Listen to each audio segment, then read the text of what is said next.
Greetings and welcome to the Power of Vintage. Today's video is brought to you by a Mega ST that is having problems.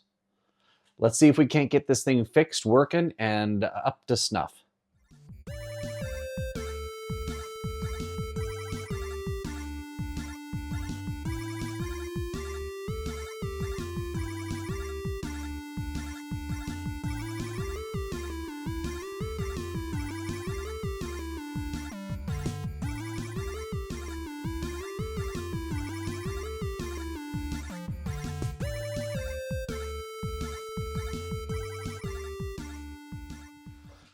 All right, story about this Mega ST here. Where did it come from?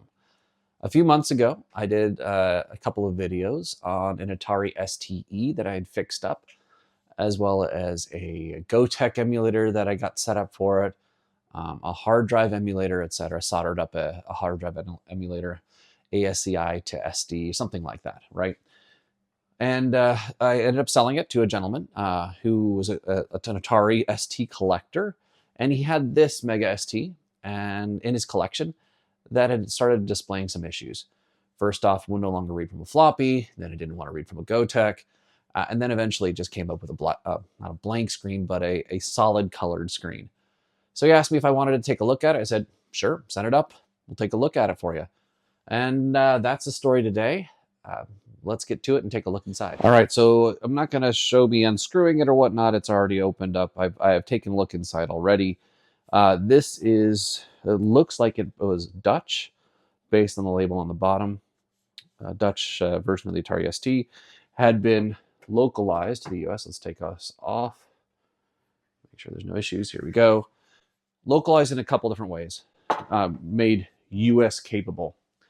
What we have here first and foremost is we have a power supply that is a switching power supply in this case, using a Meanwell power supply. It looks like a Meanwell. I don't see the label that it is a Meanwell, but it looks just like a Meanwell. So I'm going to assume it's a Meanwell or Meanwell-like power supply, modern PSU. Additionally, we have TOST 1.04. It looks like it's a US version. This is an interesting modification done to these chips here, but you know what? Looks like it works. The user hadn't had any issues with it, and to be frank, I've actually already booted this up and fixed the issue. Now, the one thing with any vintage computer, right? I think this is item number one that should be tried with any vintage computers from stage one. It's the easiest troubleshooting method possible. It's first off, just reseat the chips that are socketed. They can get some corrosion or oxidation that causes contact to be intermittent, and the intermittent contact can cause all sorts of issues. Number two, they can just come loose over time. Even with these little binders on them, they can come loose over time. All right. And so just popping them out, popping them back in, boom, we fixed the issue. So it was not these TOS chips. These are working fine. I'd like to just do things one at a time to get an idea. Really, what I thought what was either the RAM, due to the color on the screen. It was a solid red block color. I've seen that before in other Atari STs, and really, I just popped out the MMU, popped it back in, or put some deoxit in as well. Popped it back in, booted up, boom, all done, perfect. So this guy is working pretty much. All right, there's a couple things I'm going to do for the gentleman who sent this up here. First off, you can see here there's these standoffs. The plastic standoffs are broken. They probably fell out. That happens a lot in these Mega STs and even Atari STs in general. These little standoffs break off over time and get lost, damaged, etc. So I'll 3D print some new ones for that. And you can also see that there was 2 additional megabytes of RAM that were added to this. So this is a 4 megabyte version.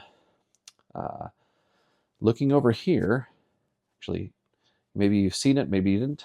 We'll zoom in on the CPU. This is the CPU is socketed, kind of. It's it's not socketed in the main board, but it's socketed on top, and that was due. And this is something was done in the 1980s and 90s as well, quite a bit, in order to enable this add-in card. This is a PC speed card.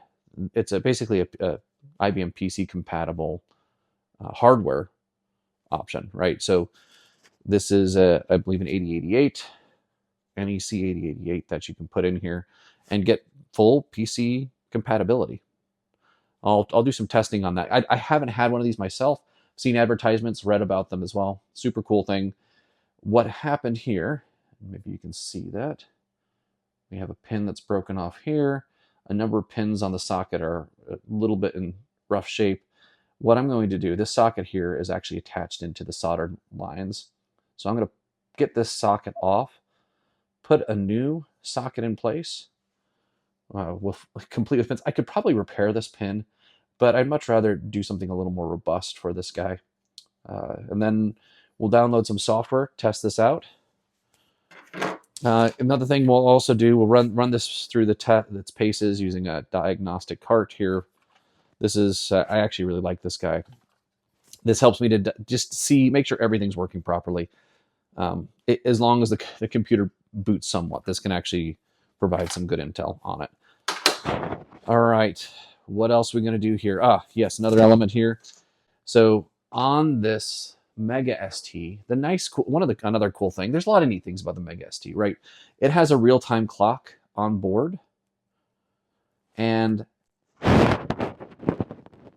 that is connected. There's a power line connected here that connects up, creates a little port that goes through the RF shielding that is connected here through this wire, these two wires, to these battery plugs. These are two AA batteries to provide power to that. I mean, it's clever, it's interesting, similar to the classic or the original Macs had something like that, but I think they used a special battery. In this case, you just use regular AA's. One of the biggest issues with these guys, and I actually checked, one of the first things I checked, let's zoom out here a little bit, is in this little compartment where the AA batteries go. I've worked on about 4 Mega STs, and this is the first one that has this clean. Every single other one, people have left the AA's in place here, and it gets nasty really quick. I actually, in my own Mega ST, I don't leave the batteries in unless I'm using it on a regular basis, just because in general, it hasn't, I've not seen it damage the motherboard itself. This is the area that's underneath it for a couple of reasons. First off, there's an RF shielding in between it and the motherboard. So this is not a flimsy little RF shield. This is a pretty robust RF shield. If you took a look at the thickness of the metal here, this thing's pretty solid. So I've yet to see battery leakage damaging the motherboard here, but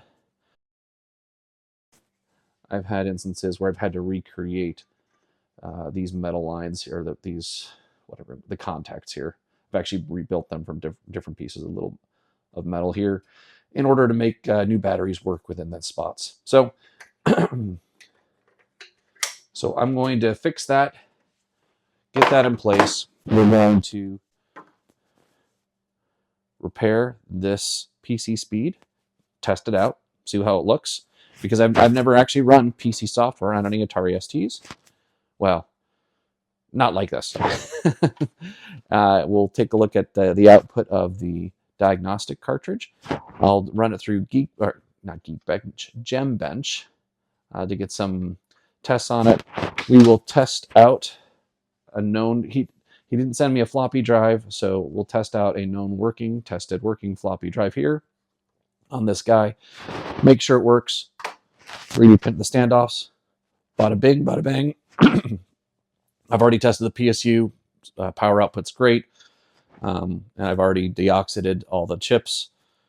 So I think we'll go to that point. Okay, we're going to start off by putting the diagnostic cart in and running it and taking a look at what the output looks like. Now, if your Atari doesn't boot or you don't see any video on the screen, on the back of your Atari, you have an RS-232 or modem port, you can take a null modem cable and attach that to another Atari ST, which you are running in terminal mode, and you can get the output from the diagnostic cart to another Atari ST. That's the way I do it. I think I'm sure you could probably get that output from a PC as well, but I like using my Atari STs, and it actually plugs in very nicely with that. But in this case, I'm able to get an image. We'll get this guy tested out here. All right. I'll put a floppy disk in the drive. We'll test out the floppy disk capability here. I am not attaching the hard drive as of yet. We'll do that a little later. Love that sound of the screen. All right. Here we go. And we have a lovely little screen here with a lot of different options. Let's turn off my PC monitor. Keep that reflection a little better so you can actually see what's on the screen. All right. So there's a lot of different options here. So we'll start with the RAM. It's a good test to begin with. This is going to do some various different tests on the RAM. With any of these tests, the output either is a red screen, which means a fail, or a green screen, which means a pass.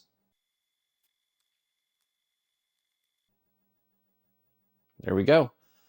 4 megabytes of RAM. All passed.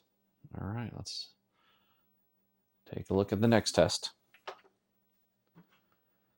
All right, so we can do and we're not going to test the keyboard because the keyboard is my keyboard. He can test his own keyboard if you'd like. We'll do an audio test now.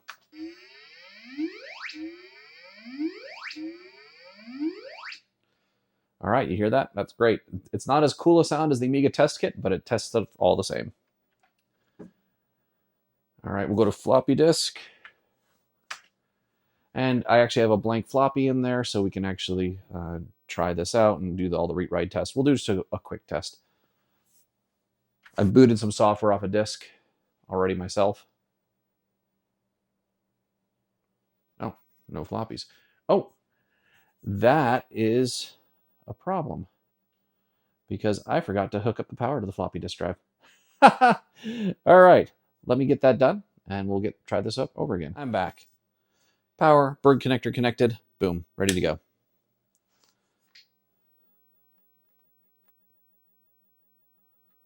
All right, now we'll do the floppy disk.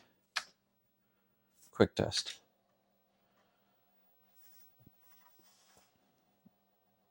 It's doing some formatting and writing. There we go. Let's take a look at this. To various different tracks. And it worked. Great. There are other tests that you can also take a look at. A disk exerciser, as you see there. Disk interchange test. This one right here. That's a very good one to have because there are instances where the alignment on one disk, one floppy drive, not disk, but one floppy drive, is consistent with enough with itself so it can write its own floppies and read its own floppies, but it can't read anyone else's. And that's not actually where you want to be, right? So there's a lot of different things you can actually test here with regards to floppy disk drives. We're not going to do any of those other ones. Like I said, I've already tested this out by booting some software from it. The owner of it, he can do some additional testing as well. And it'd be fair, this is my floppy drive. So testing my floppy drive for interchange wouldn't necessarily help him out too much as well. I'm not going to test the ROMs, or not the ROMs, but the MIDIs. The glue timing video, we're looking at good there. So test working there. We'll take a color test. Boom. All right. I think, well, let's do a blitter test. All right. Where's the blit? Short blit test. Nice and simple pass. We can do the real-time clock. It's got a real-time clock as well. Testing, just changing the time. Yep, it works. So this is going to work well for us. We're not going to do high resolution because I'm attached to a color monitor. High resolution isn't going to work here. All right, I'm not going to do a long blit test. We're going to keep it as it is, and I think we're really good here. So next step, we're going to remove the cartridge. We're going to put in or attach the hard drive, the UltraSatan, to this. Test out reading from the UltraSatan, running some programs from it as well. Just, again, little things here and there. I haven't tested all those out just yet. I want to make certain that we test it out and get it working. All right, let's go there. Power off. Cartridge out. UltraSatan cased.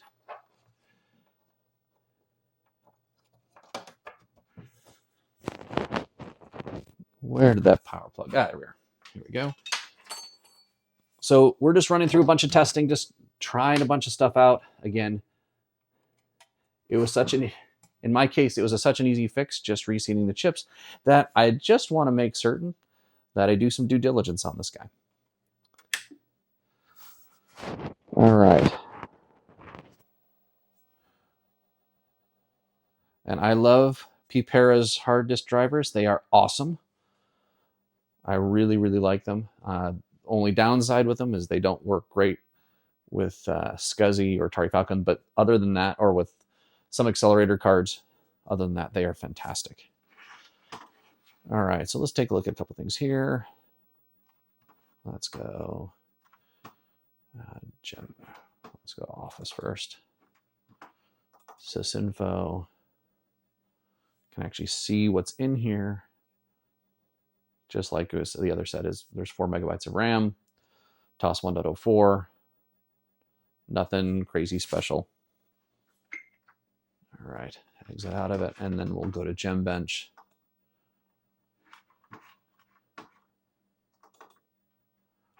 One of the neat things about the Mega ST is that it does have the blitter chip in it. It doesn't have all of the other capabilities that the Atari STE has. It doesn't have the enhanced colors. It doesn't have the enhanced audio, but it does have the blitter chip. So as you can see, blitter enabled on the system. Let's load up an Atari 1040 STF here and compare it to that versus comparing it to a TT or an STE. We'll zoom through this real quick. I'll run all the tests. So you're going to take a look at what the output is.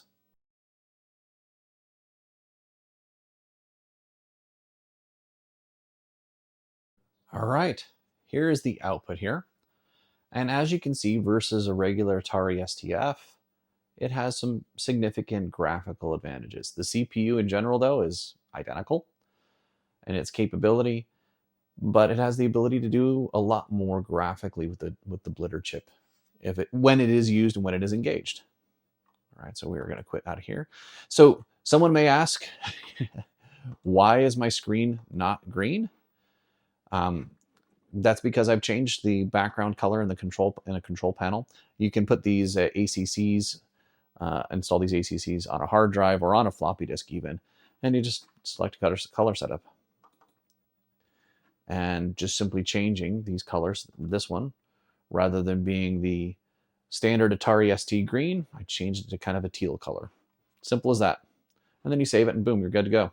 And so when the computer boots up, it has that in it going forward. Ignore the time because the real-time clock, it is not 1992. And it is not 11 a.m. where I'm at. All right, so let's go back in here. Let's take a look at some games here. I use this hard drive with a lot of different computers, so obviously not all these games will work on this guy, but let's take a look at Ultima 4 because we have to check out Ultima 4.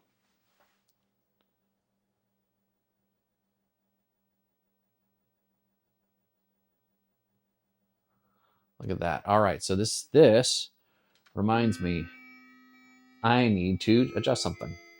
When booting from hard drive, I need to make certain that we have this running in low resolution rather than medium.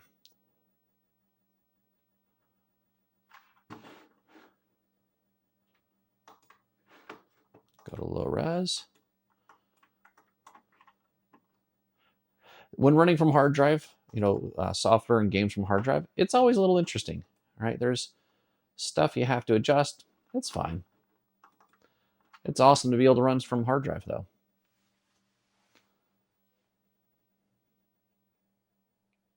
Again, the gentleman P. Para maintains a great database of hard drive compatible games or adapted games to run on hard drives. This is just awesome. Nice and loud. And there we go.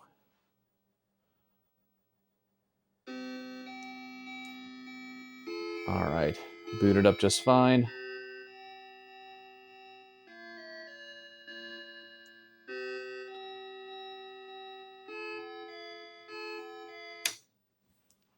All right. From a software perspective, I think this thing is set and good to go. I'm not concerned about this stuff now, right? I am a little concerned about this just because it is a little hacky, bodgy. But, to each his own, it works. I would suggest to the gentleman who sent me this computer, Brian, at some point in the future, if you run into other issues, this might be the culprit. The fix is working. It's electrically fine. Some of the wires, some of them are more solid than others. And I'll just be honest, I think this is going to run into issues at some point in the future. If this gets jostled around too much, you're going to get another contact here at some point.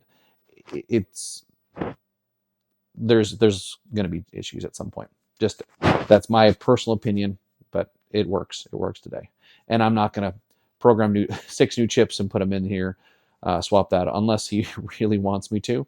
I will ask him about that, but the cost for the 6 chips is probably not worth it at the time being until this breaks, and it may never break. All right, cool. Next thing, what we're gonna do, we'll go to this guy here, then this guy here, and then we'll button this guy back up again. All right, let's go to the next time. I'll get set up and do some soldering. Okay, here we have the PC speed. I have 2 strips. I don't have a new socket here, but the strips should work just fine. But what we're going to do now, if you can see that, this is connected. This socket here with the missing pin is connected to 2 strips. And we're just going to carefully, with this lovely spudger, start lifting it off. Little by little. No idea what that white coating is on that strip. We're getting closer. I mean, I could probably damage the socket more, but I don't like damaging things because run the risk of damaging the pins underneath as well. So I'm not trying to go slow and steady. With any of these old computer items, slow and steady is just way better. All right, let's take a look at the pins here.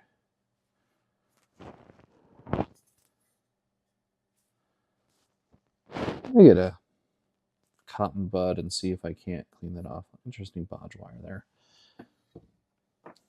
Looks like it was probably built as such. Just clean this up with a little IPA.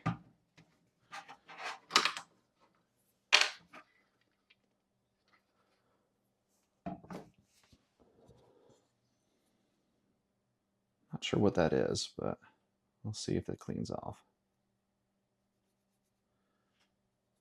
Obviously gets wet. As a kid, I always wanted something like this. I I was always envious of the PC folks. Regardless, I love my Atari ST, but you know, there's always a. Oh, I wish I could play PC games on my Atari ST, especially later in the life cycle. Not that this necessarily would have helped tremendously. I'll test it out and see what we can get working on it from a software perspective. All right, we'll let that dry and put those, whatever you want to call these, strips on it. All right, we've dried now. I did clean it up decently. Now it's not perfect, but hey, better than it was. All right, so let's get this guy here.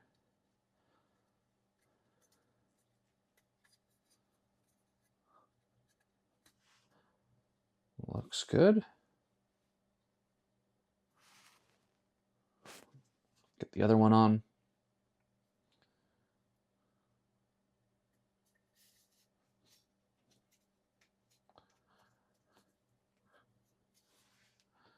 There we go. Let's test this guy out. Let's get some software on to, I don't know if I need it on my hard drive, floppy drive. We'll get that taken a look. I'll do some research on this guy and see if we can't get this one running.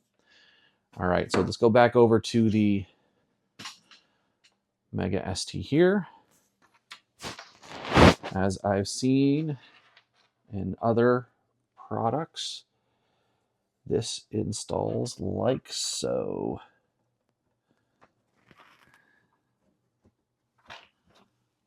Just making sure we're going in all. We're not adjust off a point. Yeah, looks like we're good.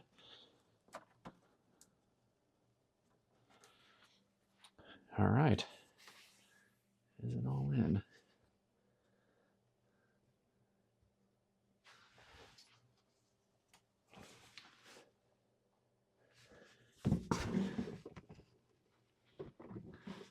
It is not. There we go. Make sure we are solid. Uh-oh. Now that could be a problem. Just making sure that the ROM lines are not getting punctured by this chip, the chip legs on the other side, because that is a very snug fit. All right. See if it works as it stands. That we didn't do anything to damage the computer by itself. And get a floppy drive back. Let's zoom out here. Let's just see if it boots up the way it's supposed to.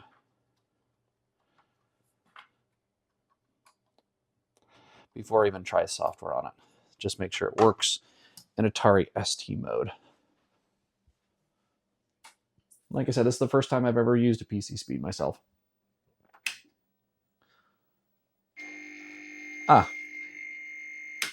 The lovely sound of you forgot to click up the keyboard.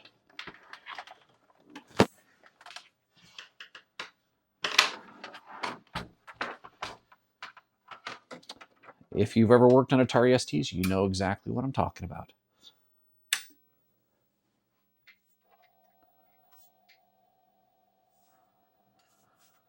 Looks like it's working fine in Atari ST mode. I'll try one thing here.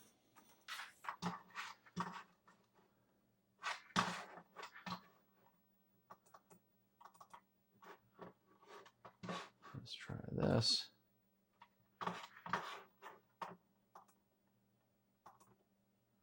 Pick a game. Here we are. This is an awesome game. Wings of Death.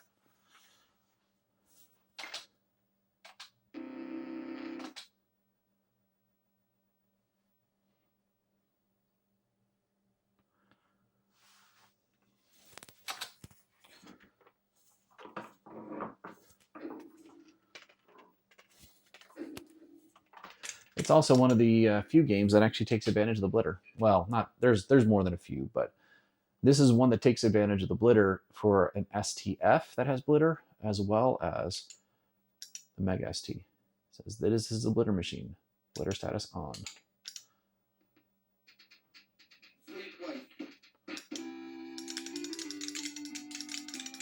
This really is an awesome game.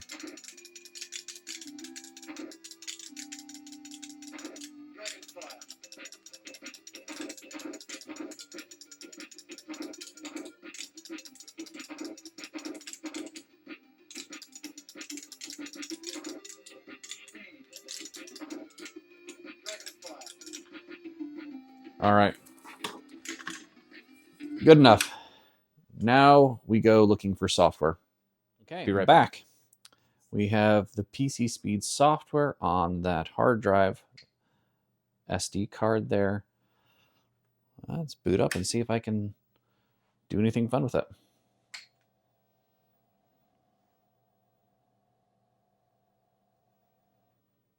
Oh, it would make sense for me to turn on the hard drive.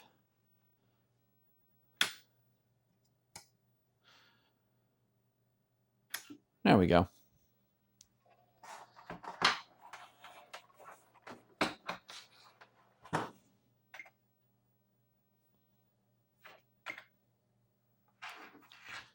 There we go. Should see PC Speed on here. Here we go.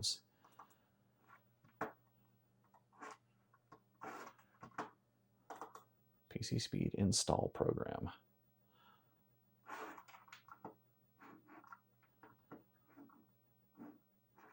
Layout. US. Okay. Screen. Ah, I see. Colors. Interesting mode. Microsoft.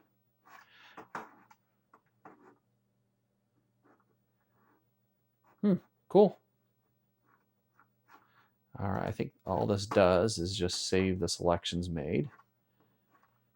And let's see what the PC Speed program does.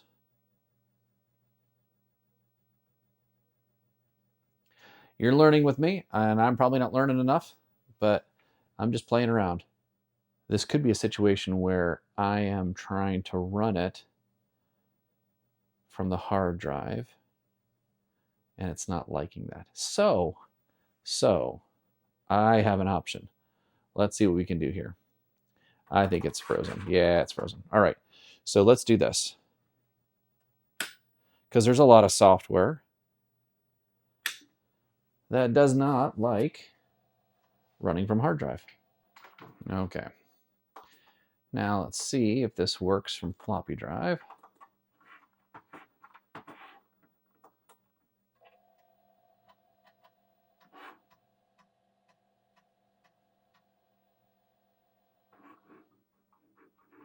No, it is not happy. Try one more thing.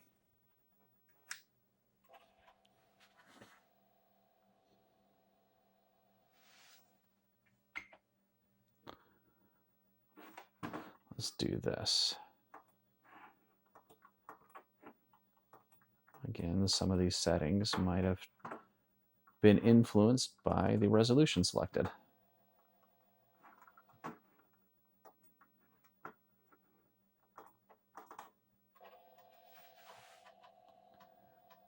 Come on, help me out here. No. All right. I am going to stop there. I might play around with this a little bit more, but we're going to move on. I'll figure it out eventually. Or, well, Brian, who sent me this computer, he gets to figure it out eventually. The nice thing is that the hardware is not interfering with any of the other Atari ST functions. So leaving it in here, leaving it this in this space, I'm not concerned about it because, again, it's the Atari ST functionality is working just fine. We'll figure out what to do with the, he can figure out what to do with this. I might play around with it a little bit more, but before I ship it back to him. But I think we're pretty close to being done. Let's work on fixing this guy. I think that's the last thing to do. Okay. I am going to as I was looking at repairing this, right, there are some issues with this design. I do not like this design. For one, first off, this does a pass through, right? So this right here is our lovely RF shield. It does a pass through, sending this up through here, right? All right, so you have this long line passing through up to the shielding. Okay, from a protection of the motherboard, it's great, it's fine, but it's a pain in the buttocks. Next, having two AA batteries sitting up here, they will eventually leak. And if you leave them in, if you use them, they will eventually leak. I don't like that. Again, I don't like that part of it. On the flip side, underneath, these wires, I have worked with these on mine many times. These things will always break. This is not a robust solution. I have another idea. We are going to replace it with one of these. This will allow me to use a CR2032 battery. And putting in this board, don't need to replace it very much. These do not leak. We can keep this attached down here so we don't have to bother with all those wires that if you ever want to open this thing up, I don't know how many times I've broken off this or this. This is not a very robust design. We're gonna go with this instead. So what are we gonna do? There are a couple different ways. I'm thinking, I do like connecting it directly down here. I like the idea of that, but that said, it might be simpler just to snip these lines, patch these on here. That way I don't have to pull the board out, don't have to worry about heating up the board, because there's there's always a possibility that something's going to break when you do that. So we're going to just snip the line here, connect this here, shrink wrap it, boom, boom, boom, done. And then find a nice empty spot on the board to just connect it down next to the board, something like that. Route it down over there. That's what we're going to do. All right. So let me get everything ready to do that. Think we're good here. First things first. We're going to pull out some heat shrink here. Stuff is, let's see. Will this work over this stuff? I think so. Let's do the snip first.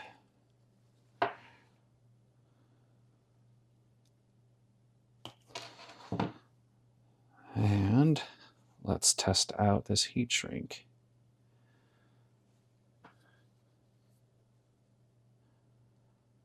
Got it. Oh.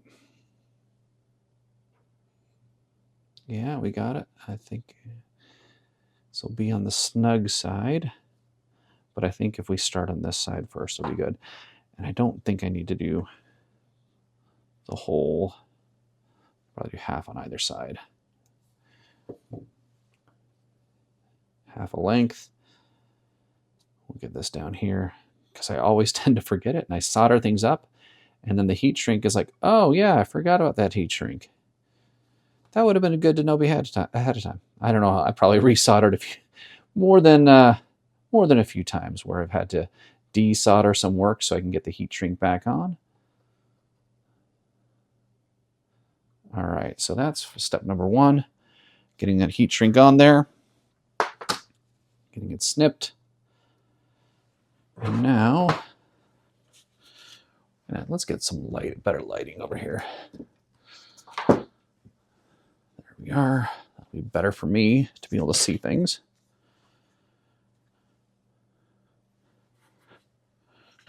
Actually, yeah, let's scoot the computer over this way.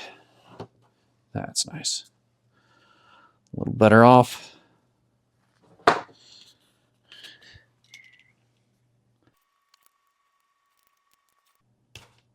we go. One done.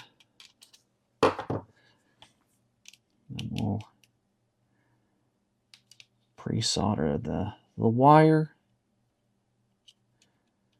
so that we can easily attach this. There we go. Boom. Looking good. Let's do a little twist. Dip it in some flux.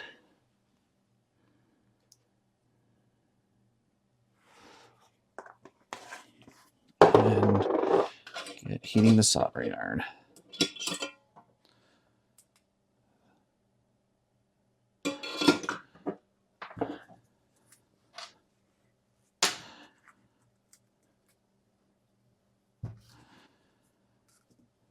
There we go. Just get a little solder here on the tip. There we go. Lovely.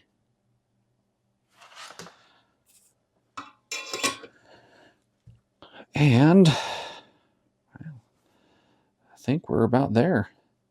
We'll get red to red, blue to blue. Let's see. That should work.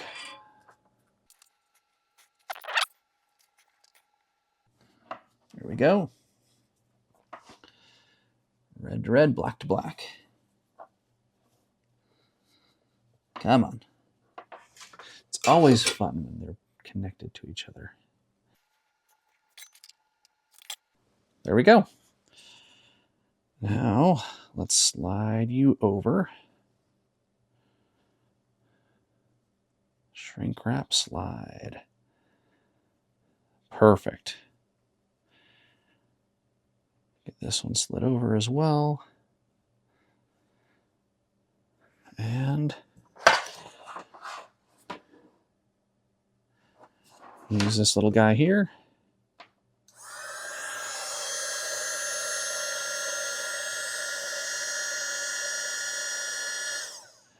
There we go.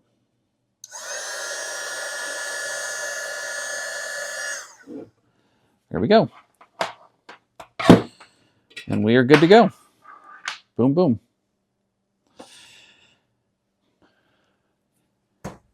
Now, there is a little on-off switch here, and we are in off mode.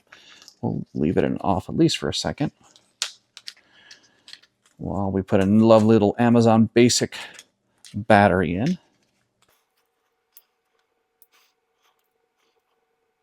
I open them up. Come on, be friendly. Come on.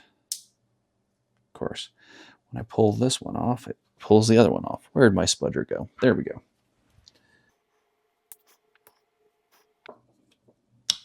Here we go. Oh, there's already a battery in here. Perfect. Lovely.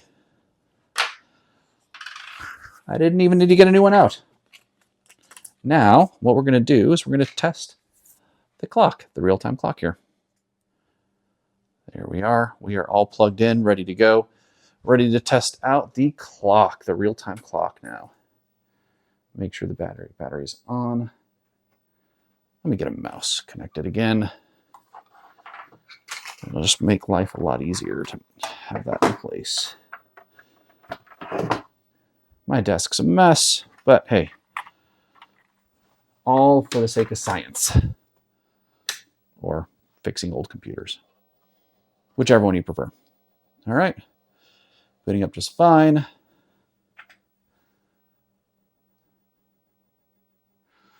Okay.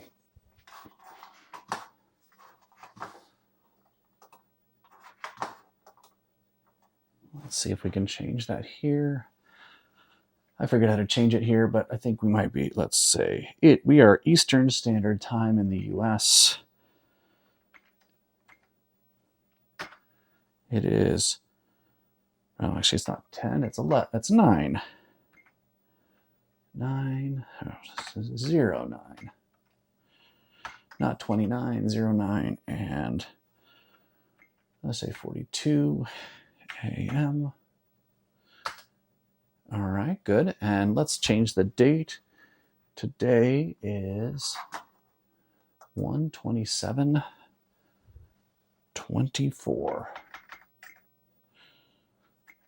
01/27/24. 27, 24. Whoa! Cool. Let's exit out of here. Let's see if we can make that work again. Control panel. All right. Now, what we're going to do is we are going to power this guy off, boot it back up, totally power off, let it sit for a second, power back on, and see what we get. Make sure the clock held its time. If it didn't, then let's look at some other options. All right, control panel. Cross your fingers, everyone. Oh, boom. That looks good. Now, I'm going to power it off and see if it, now let's see if it changes. All right, let's power it off real quick. Reboot, see if we're at 943, 944. I'll come back in a minute or two. Back. Time to power back on. Cross your fingers. Hope the clock works or kept time. And let's see if it incremented. It's been at least a minute, if not 2 or 3. Oh, yeah, we are 9:44 a.m. We are keeping time properly. So, what do we do now? Now, I find a nice little home for this lovely little battery. We'll power you guy off. We'll find a home somewhere in here. That will keep it, maybe over here. Yeah, that might be the best place. Something like that. Just connect it over on the PSU. Okay. All right. Let's get that. Figure out a way to attach it. I need to think about how to attach this guy, and then, then reassemble. Get it all buttoned up. Test it out one more time. Make sure I didn't break anything in the reassembly. Oh, I need to 3D print these guys here. Let's do that next. I'll get that, get the files downloaded, get it printing. We'll get this attached, and then we'll go. Okay, we'll do this first. I have this little 3M, it's wall mounting stuff, control strips, but it'll work fine, hook and loop style. Connecting this over here, we'll just cut it into pieces. It doesn't need to be, this is not super heavy, so it doesn't need to be like holding a frame up. So we'll just snip this in half.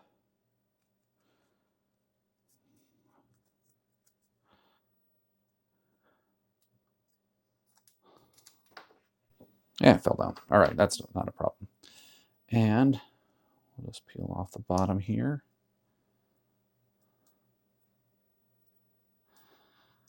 And then I'll attach this. Here we go, right here. Look at that. Lovely. We'll attach this on the other side. So that way I know exactly where it needs to go.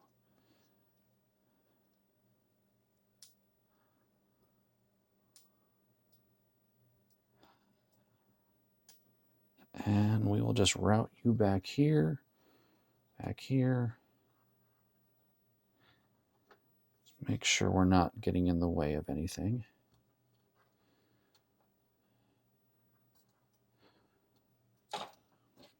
Let's make sure this is helpful. Ah, there we go. We route this way. Duh. In front of the Megabus slot. There we are. Perfect. And so if we want to replace it, we can just detach it from the hook and loop, pop it open, boom, replace the battery, get it back in. Is it external? No. But you know what? These batteries last a really long time anyway, and it's not going to make a giant mess if it were to leak.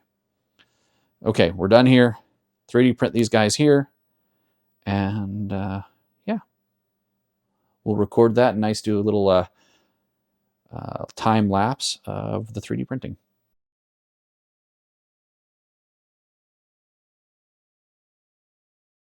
Okay, so you saw these parts be 3D printed. These are the standoffs for the floppy drive, or the floppy drive enclosure. Provide that here. It's just so that he has them in the backup if he needs them. All right, so we'll just attach that in when we button this back up and package it back up to send it over to him. We'll go now, button it up, get it all looking pretty like, test it out one last time to make sure I didn't destroy anything, and there we go. Okay, we're buttoned back up, ready to test it out one last time before packing this guy up and shipping him back out. This is, thank goodness, a very quick and easy fix. Wow. Famous last words. Let's just hope that it works okay. Now, one thing is this did not have a hard or floppy drive in it, so we're sending back without a floppy drive as well. But we do have standoffs. All right, it's looking good. Let's try a game. Actually, let's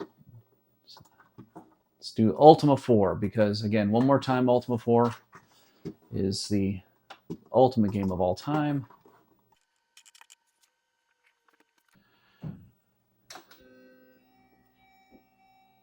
And we got everything working. All right, that's a relatively quick video of almost all that was required to fix this guy. Not too much needed, thank goodness. And as you can see, it's working. Thank you very much for watching. And if you like and subscribe. Have a fantastic day. Later.